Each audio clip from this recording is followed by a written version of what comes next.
This morning. The prelude this morning will be a very short pavan by Ravel, and you will know the last piece, the postlude, when I get to it. So that's the secret that you're all in on.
Good morning. Morning. And congratulations for those of us who made the time change this morning. Thank you for being here. I want to thank Kristen Ramson for being our liturgist this morning, and our refreshments this morning, Susan Estes. So I hope that you will all stay afterwards and join us for some good food and good conversation next door in Fellowship Hall. At this point in the service, I invite us all who are able to please stand and join responsively in the call to worship printed in the bulletin.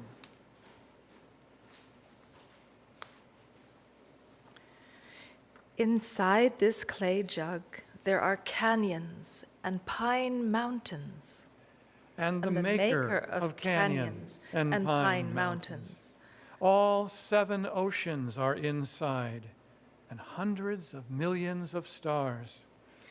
The acid that tests gold is here, and the one who judges jewels, and the music that comes from the strings that no one touches, and the source of all water. If you want the truth, I will tell you the truth. Friend, listen. The God whom I love is inside. Let us join together in singing our opening hymn, Where Charity and Love Prevail. Ignore the verses that are printed in the bulletin. We'll just sing through the 4 verses on the song sheet.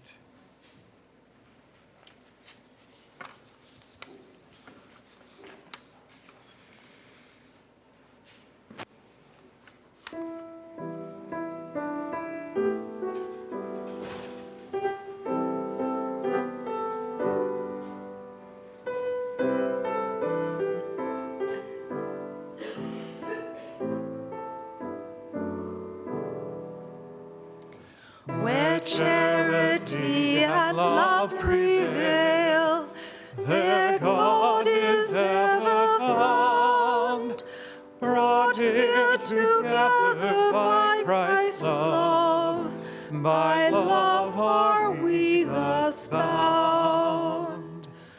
With grateful joy and holy fear, true charity we learn.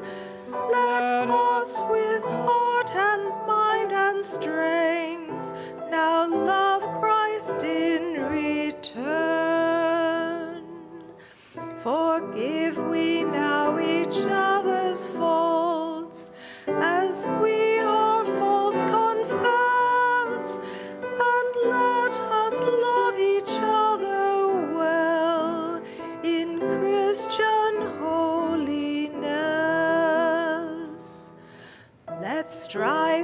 among us be unknown. Let all contention cease.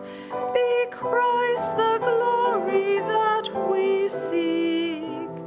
Be ours Christ's holy peace.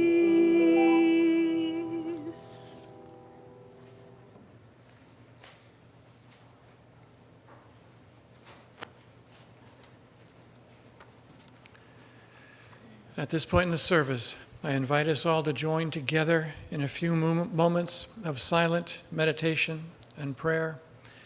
I invite you to take this time to center your hearts, your minds, your bodies, and your spirits into this here and now that we are creating for one another. Let us join together now in silent meditation.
This morning, our scripture reading is falling outside of the canon. This morning, we're going to hear some readings from the Gospel of Thomas.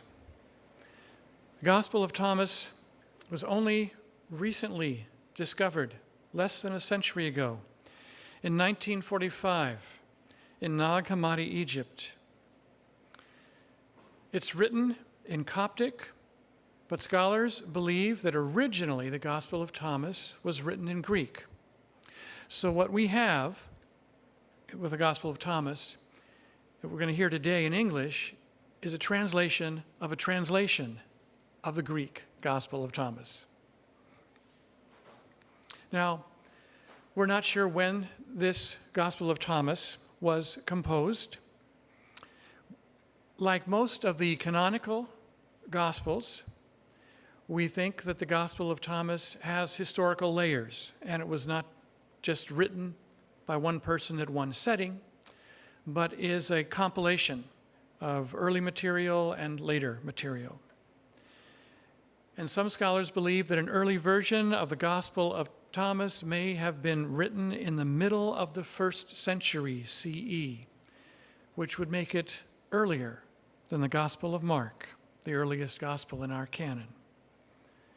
Most scholars today put Thomas, as we have it, in the general time frame as the Gospel of John, which is around the turn of the 1st century, somewhere between 90 CE to early in the 2nd century.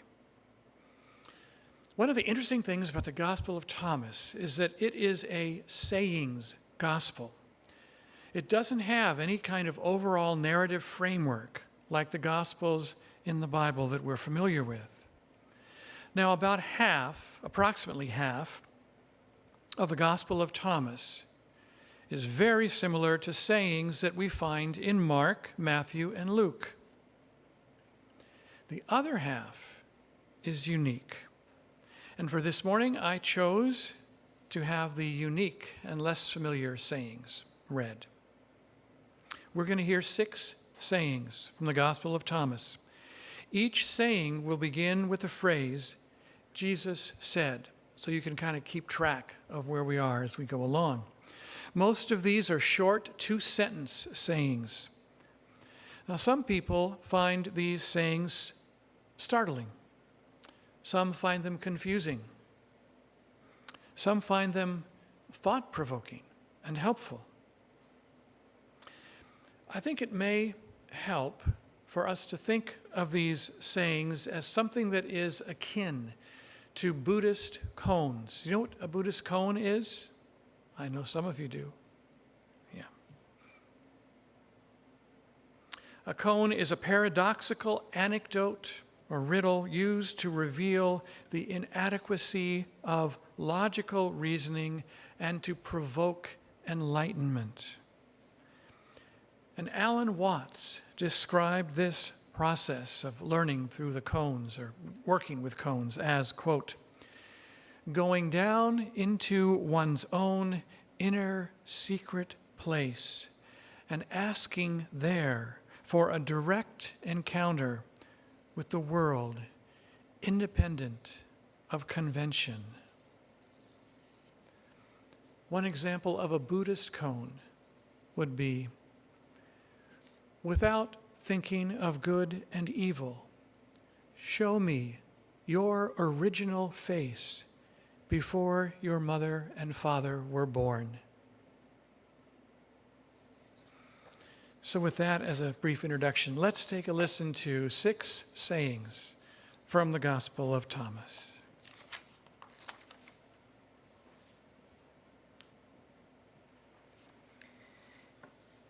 These are the Gospel of Thomas sayings number 2, 58, 3, 50, 70, and 77. Jesus said, "Let the one who seeks continue seeking until they find. And when they find, they will be disturbed.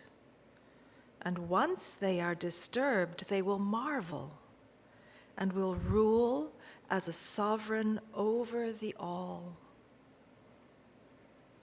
Jesus said, "Blessed is the one who is disturbed by their discovery. That one has found life." Jesus said, "If those who lead you proclaim to you, 'The realm of God is in the sky,' then the birds of the sky will enter before you. If they proclaim to you, 'It is in the sea,' then the fish will enter before you.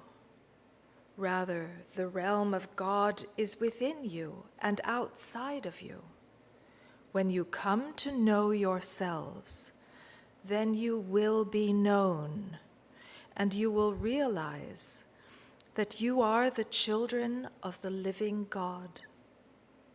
If, however, you do not come to know yourselves, then you dwell in poverty, and you are the poverty." Jesus said, "If they say to you, 'Where have you come from?' say to them, 'We came from the light, the place where the light generated itself and established itself, and has been made manifest in their image.' If they say to you, 'Is it you?' say, 'We are its children, and we are the chosen of the living God.' If they ask you, 'What is the sign of God in you?' say, 'It is movement and repose.'" Jesus said, "When you give birth to the one within you, that one will save you. If you do not have that one within you, that one will kill you." Jesus said, "I am the light which is above them all. I am the all. The all has come forth from me, and all has split open before me. Lift the stone, you will find me there. Split the piece of wood, I am there." Thus endeth the reading.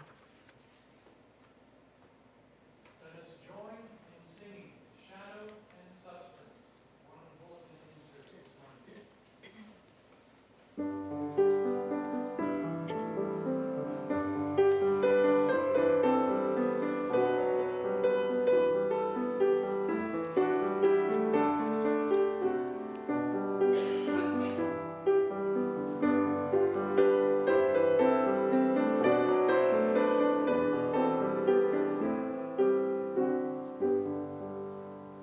Shadow and substance, wonder and mystery, spellbinding spinner of atoms and earth, soul of the cosmos, person and energy, source of our being, we sing of your worth.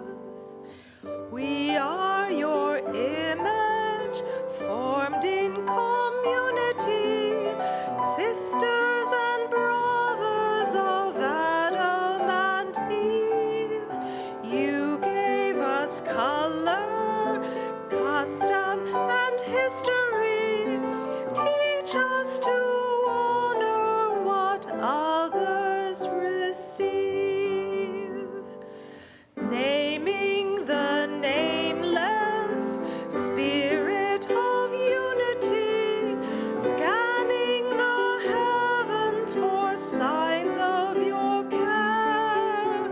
God of the ages, give us humility, guide us to mystical union in prayer.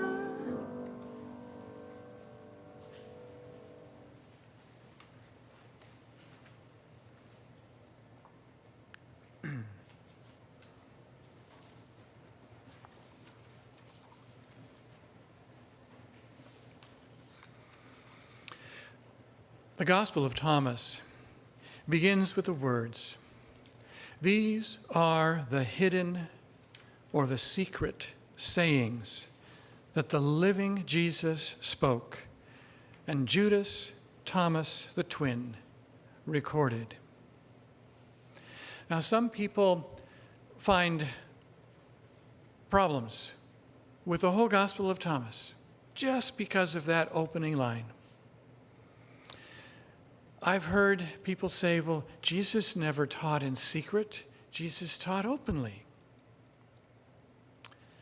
They don't know their Bible very well if they say that. Every gospel in the New Testament has within it some hidden secret teachings that were reserved for the ears of a special group of students. Perhaps ones that Jesus thought were a little bit more advanced and were ready for special teachings. In the Synoptic Gospels, Jesus frequently teaches by telling the crowd a parable. But then later in the Gospel, he gathers just a few core students and explains the meaning of the parable to a chosen few. And in the Gospel of John, there are like 4 or more chapters of special teachings that are given only to the closest students just before Jesus is going to be arrested and executed. And in the Gospel of Mark, the earliest gospel in the canonical scriptures, there's an important theme throughout Mark's gospel that scholars refer to as, quote unquote, the messianic secret, which refers to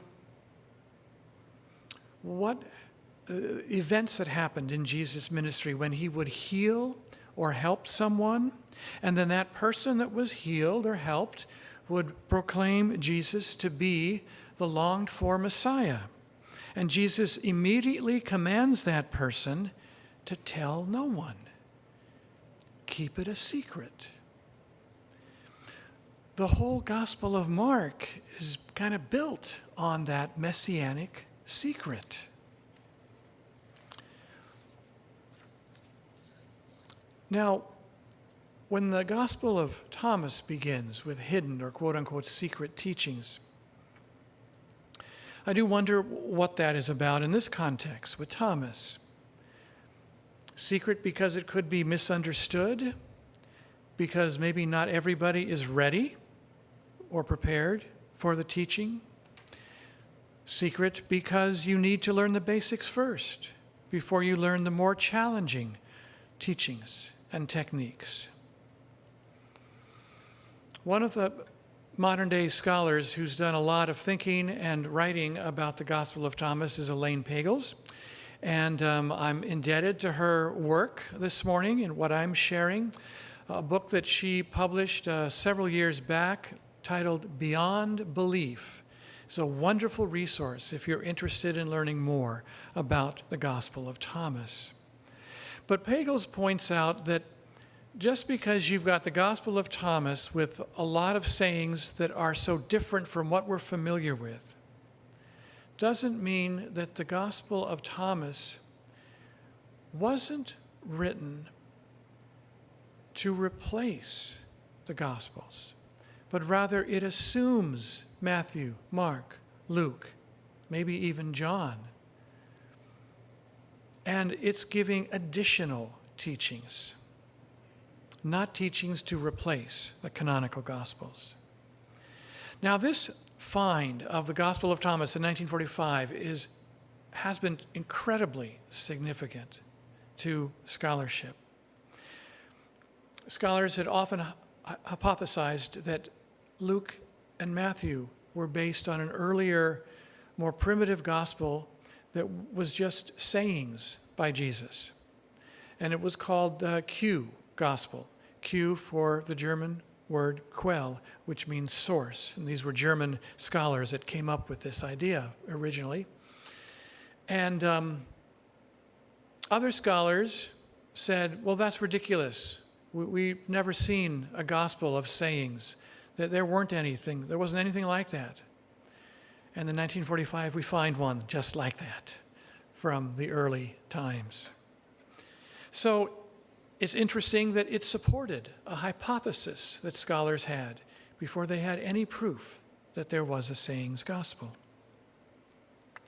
The Gospel of Thomas has also been remarkably helpful in revealing the details about the diversity of thought and practice in the early years of the followers of Jesus, before there was an institutional church or anything close to what we would consider to be Christianity as we know it today. Pagels also wonders if this might not be a form of a first century Jewish mysticism. I think that's a really intriguing thought and another way to talk about this and conceive of the context of the Gospel of Thomas. There are similarities and differences between the Gospel of Thomas and other non-canonical Gospels and the ones that are in the Bible. And these writings help us to understand the times. It was a very creative time. I want to reflect on just a couple of the theological themes in the Gospel of Thomas. You may already be familiar with the Greek word gnosis, which translates as knowledge.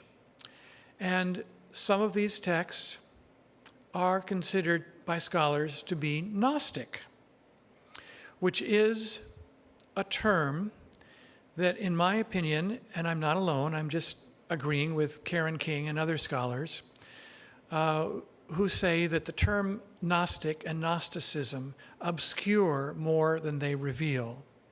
They make us think we know something about it with the label, but the label doesn't fit. So I don't want to go there. The term gnosis in Greek refers to a particular kind of knowledge. It is not intellectual knowledge. It is not like knowing that the earth is round. It's a different kind of knowledge, the knowledge of being personally familiar with something or someone. If someone says to you, "Do you know Kristen?" Well, they're asking, are you familiar with Kristen? Have you met her? Do you know her personally? Not, her physics or geometry or facts about her. Do you know the person? That's the kind of knowledge that the Gospel of Thomas is referring to. When you hear the word knowing something, it's experiential, it's personal, it's intuitive, it's relational knowledge. So when the Gospel of Thomas encourages us to know ourselves, a very familiar Greek axiom back in the first century, know yourself. It's about really experiencing, relating, intuiting the essence of who you are. When Thomas refers about seeking, and it's knowledge we're seeking, it is seeking to know experientially, personally, relationally, and to understand, to embrace, to become, to live the fullness of who you are. So,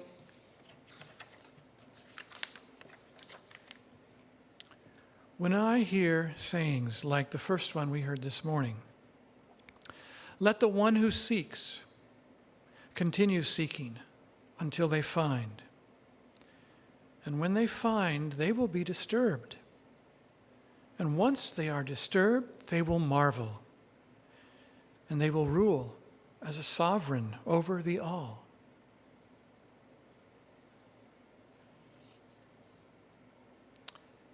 This self-knowledge, becoming not just aware of, but present to all that you are, and especially the essence of who you are. If any of us have been on any kind of a personal path that involves that kind of reflection, you know that it's not easy. It's challenging. We have stories about who we are. And then things happen. We reflect a little deeper, and we find out that those stories may not be really who we are, but there's something more that is essential. That in our life journey, we're in a process of discovering. And sometimes it is disturbing and troubling.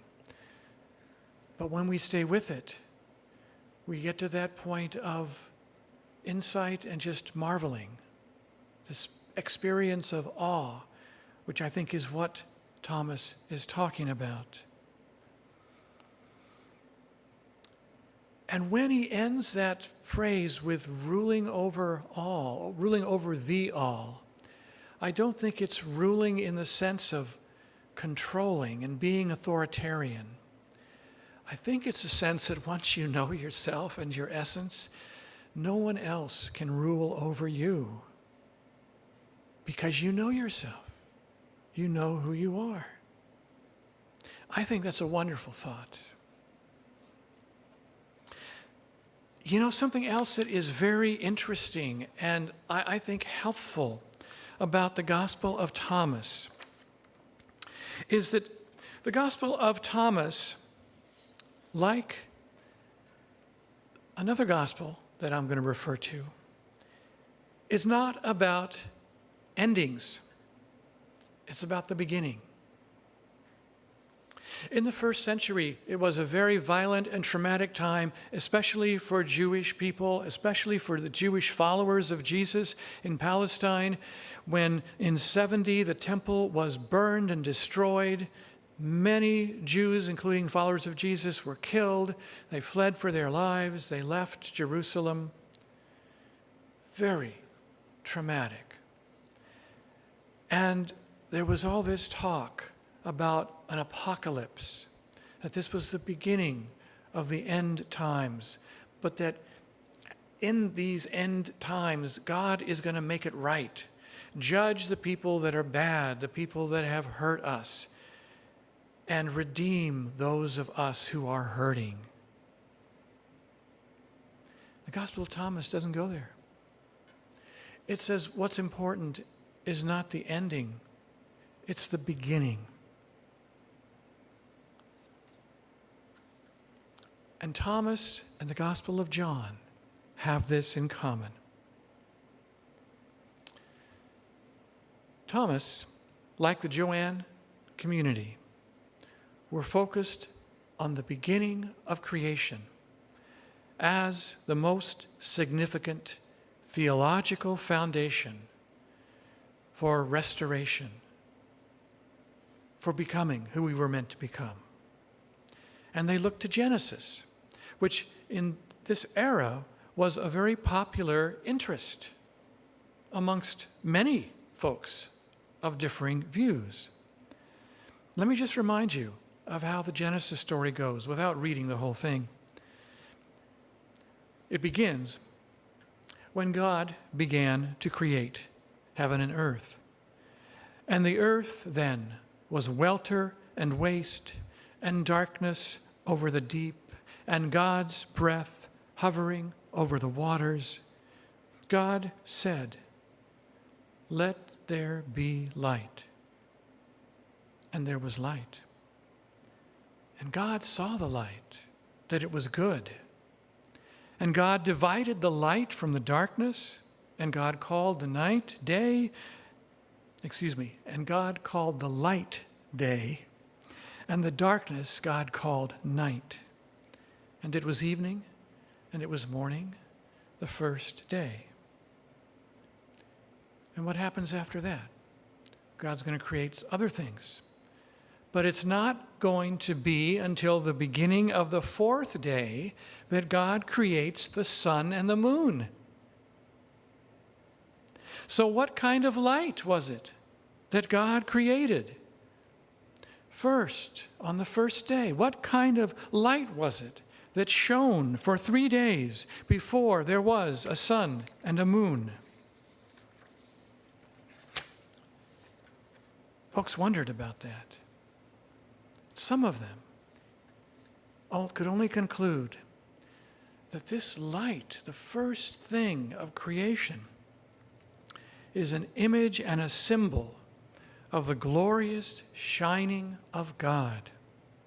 It is not sunlight, it is not moonlight, it is not starlight.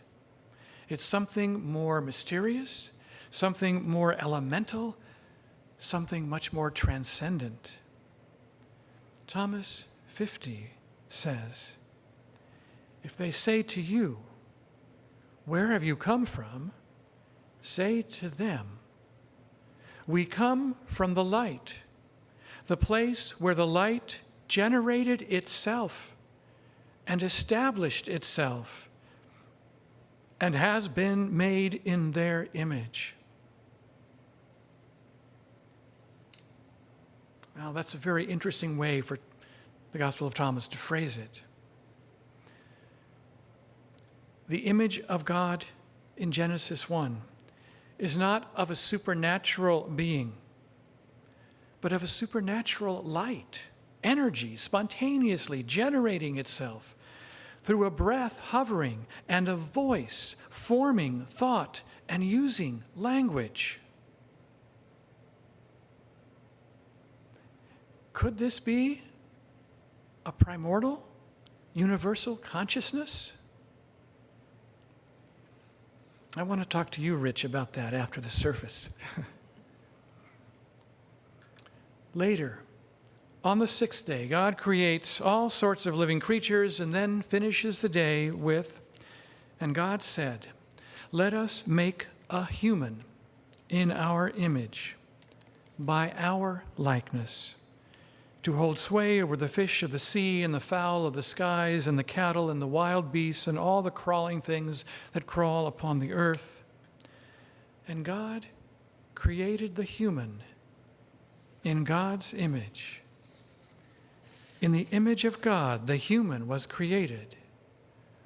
Male and female, God created them. And we hear this male and female, them, and the plural of God, our image. We make a human. Echoed in the Gospel of Thomas. Their image. The children of light are made in their being God's image. And this is about light as an image of God and an image of the divine essence that lies within us when we seek it and discover it. The other part that's important to bring up about the Gospel of Thomas is less pleasant. The Gospel of Thomas would be declared heretical by bishops in the 3rd century, many of them, I guess, even earlier in the 2nd century as well. They thought that sayings like the Gospel of Thomas were going to lead people astray. And in the 4th century, I think it was, Athanasius wrote a list of what is the proper teachings that we should be reading and telling and teaching people. And lo and behold, it's what we have in our New Testament today. And Athanasius said anything above and beyond that is heretical. It will lead people into error or worse. And so this and many other gospels that were suppressed later in the 2nd, 3rd, 4th centuries comes to be about politics, control, authority versus autonomy, freedom, the right of the individual to seek and find their own way. And I think this has a lot of relevance for us today, because what is happening in the institutional church? People are leaving. People are defining themselves as spiritual but not religious. And I don't blame them. When the church is holding on to dogmas that just no longer fit or make sense in our postmodern world. When the church and some churches say, this is what you must believe, and it's my way or the highway, and it's not that someone else might have a different idea and, oh, that's interesting. It's like, oh, someone else has a different idea. Don't listen to them. And so it becomes about institutional control. And I think it's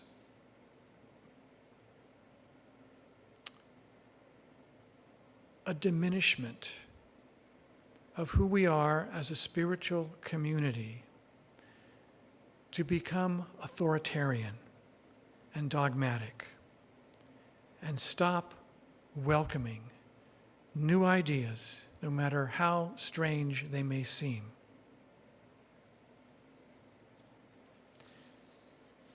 In the canonical Gospels, there is this tension about who is the light of the world. In the Synoptic Gospels, Jesus says to the people gathered around him, "You are the light of the world." But in the Gospel of John, Jesus says, "I am the light of the world." And in its final form, as we have it today, the Gospel of John makes a big deal about Jesus being God's only begotten son or child, as if this is very special, exclusive to Jesus. And we have to come to Jesus, the light of the world. Whereas the other Gospels seem to say that Jesus is calling us to be light for the world. And Thomas has both.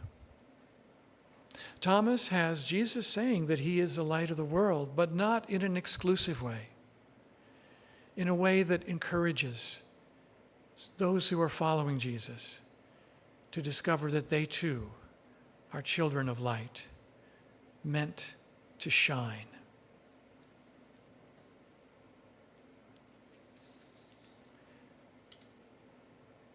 It is also important to bear in mind that we have this gospel today because a small group of monks near what is currently called Nag Hammadi in Egypt, when they got the message that they were to destroy all these unauthorized writings that they had been reading probably for at least a century or more, for their own personal devotion, meditation, reflection, insight, and development. And rather than burn them as they were supposed to do, they put them in this large jar, hid the jar in a cave up in the hills, where it waited until 1945 to be discovered. I can't help but feel gratitude for those monks that had the forethought to save something that obviously they valued, had meant something in their spiritual lives in the desert. And we have it today because of that. Another gospel that's in the Nag Hammadi texts that were discovered in 1945 is called the Gospel of Truth. And I'm going to close with a reading from the Gospel of Truth. It refers to the light and the day and more. The Gospel of Truth reads more like a sermon than a collection of sayings or a story. And here's a portion of it. Speak of the day from above, which has no night, and of the perfect light that does not set. Say then, from the heart, that you are the perfect day, and within you dwells the light that never ends. Speak of the truth with those who seek it, and of knowledge with those who have missed the mark through their transgressions. Strengthen the feet of those who stumble, and stretch out your hands to those who are weak. Feed those who are hungry, and give rest to the weary. Raise those who wish to arise, and awaken those who sleep, for you all are understanding, drawn forth.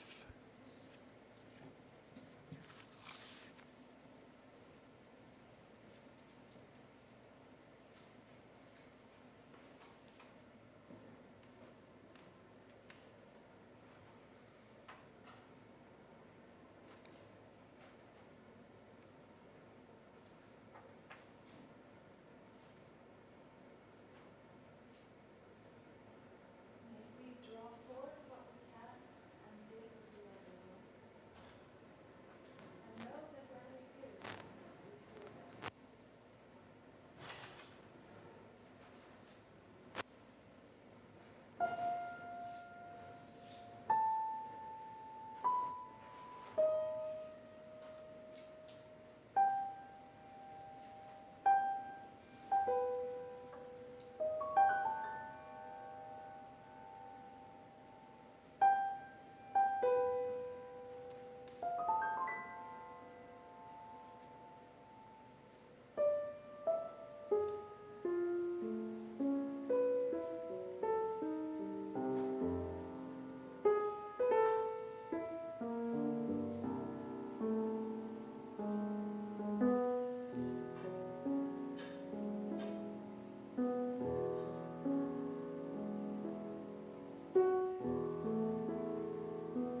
please join me in blessing the gifts?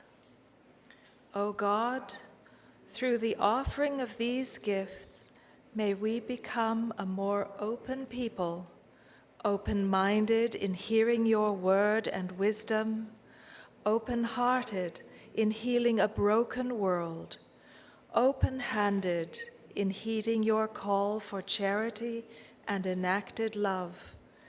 With thanks for all good gifts, we present a portion of our substance and the whole of ourselves. Amen. Please be seated.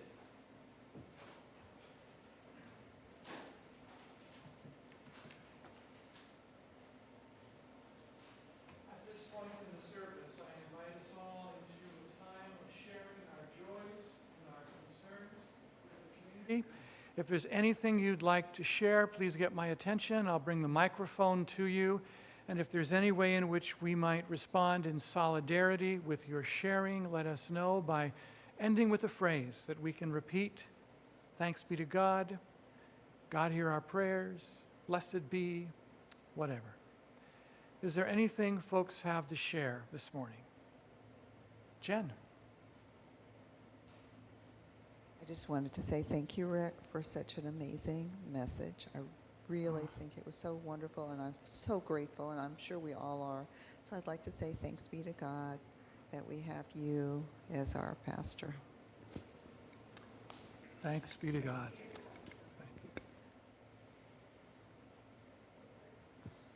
Kristen, do you want to go to that mic? Let's go here. This is a time of so much bad news in the world. And so I cannot help but share this little piece of good news which came this morning, and it will make me cry. My daughters are visiting this weekend with their children, so it's a lively household. And they brought the news that friends of theirs, a couple, who have been trying for years and down every avenue and not leaving a stone unturned to adopt a child from somewhere, anywhere, just a child. They wanted a child. And they came so close 3 times, and it was always pulled out from underneath them. And anyone else would have given up hope. But they're both working full-time, and they both went to the East Coast for some reason. And just before they left the East Coast, they thought, wouldn't it be just amazing if we got back and the agency called us? And if they missed that call, they missed the next opportunity. They got back. They turned their phone off airplane mode, and a message was there from an agency, and they were able to go to the hospital to be there 2 hours after this baby was born and take this baby, Felix, home with them. A little boy, just miraculous. That there can be so much joy for them. It's already moving out in circles. It's wonderful. Thanks be to God. Thanks be to God. Thanks, Kristen, for sharing. Is there anything else folks have to share? Wayne.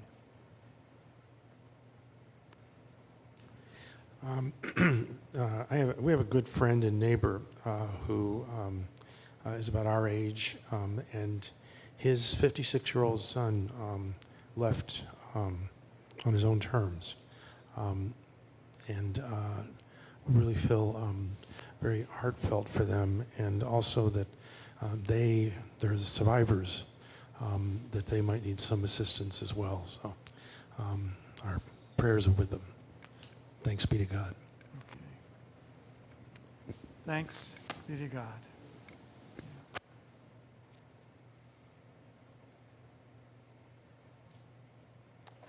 Bob. I'd like our thoughts for a close friend of mine, John Church, who I've known a good deal of my life, who's passing on from cancer and who's leaving so many friends and 2 children and 2 grandchildren. So in his asking for his ease of passing, God hear our prayer. God, hear our prayers.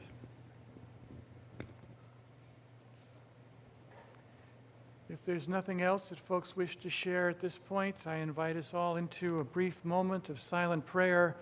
After a little bit of time has gone by, I'll invite us all to join together in this new paraphrase of the prayer of Jesus that's printed in the bulletin. Let us pray.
Spirit, I am grateful this morning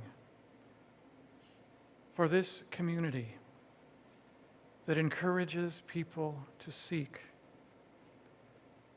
to have their own experiences and discover their own wisdom. I thank you for the challenges on this journey that cause all of us to dig a little deeper, to discover the love and the light we were created to be. May we continue to grow together as a community by empowering each person to grow in their own manner and way. And may we continue to honor each one's unique gifts and graces, each one's unique light. Hear us now as we say this new version of that ancient prayer that our brother Jesus taught us to pray, saying, "Great Spirit, loving parent, and source of all, in you we find heaven and holiness and hope for our world's renewal. May we today have food to eat, forgiveness to share, and justice for all creation. May we have strength in times of trial and oppression, loss and sadness. For it is in loving that we most fully know you and your power and your glory forever. Amen." Did you know the term glory in Greek can also be translated as shining? I just wanted to say your power and your shining forever when we got to that part of the prayer. Anyway, this is time for announcements. If anyone has any announcements to make, I would draw your attention to the schedule, what's in the bulletin. Tuesday, the link to a pre-recorded meditation service will be going out for you to enjoy whenever you have the time.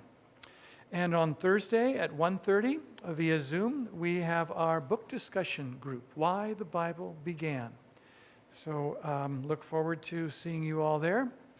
Are there any announcements that you have this morning?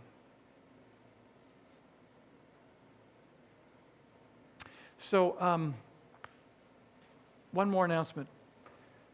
The postlude. I was planning to play a song that would be a very pop, upbeat ending about light and sunshine, and I could not find the music this morning. So instead, I'm playing just one of my favorite songs that you will recognize as soon as you hear it, and I think it should be everyone's national anthem. Let us join together now. I invite all who are able to please stand and join together in singing our closing hymn, Love Will Guide Us.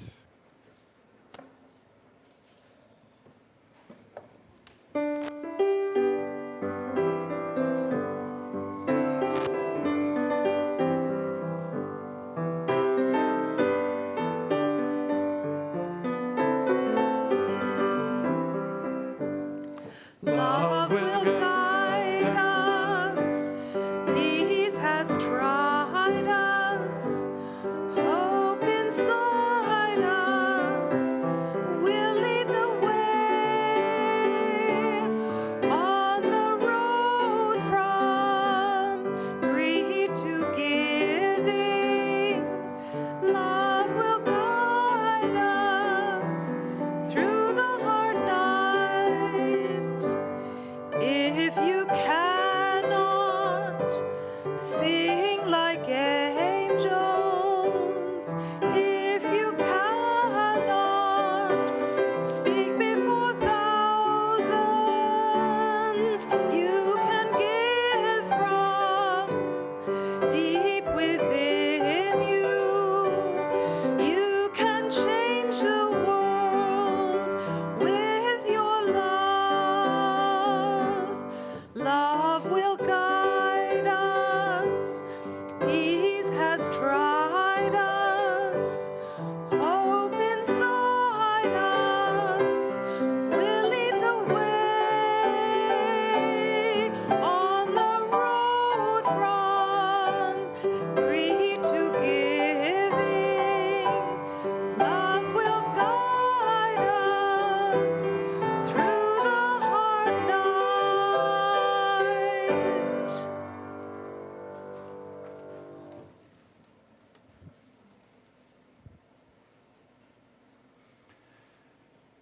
May you go forth this day in peace. May the light of love shine forth within you, guiding your paths. May you go forth this day to shine and to be grateful for all the love that is shining upon you. Go forth in peace. Amen.